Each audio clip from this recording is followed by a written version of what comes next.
In this video, I want to talk about how you can request a refund. Now to do this, either open up the web browser or on the app on your phone and head over to your orders.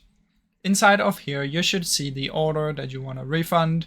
Simply click on it and you will have the option to click on refund/return. Just click on that one and it will show you the instructions on how you can do a refund. So just simply follow the instruction it tells you to, and that way you can get your refund. Now keep in mind, you need to be eligible for a refund. So there are some requirements. I don't really remember them, but I will show you when you try and do this. So you can read those. And that's basically how it works. If for some reason this doesn't work, just come down here and go to contact us and try and send the AI bot a message and it will guide you through it. Now I really hope you enjoyed this short video. If you did, please leave a like and subscribe as it helps me out a ton. Thank you so much for watching.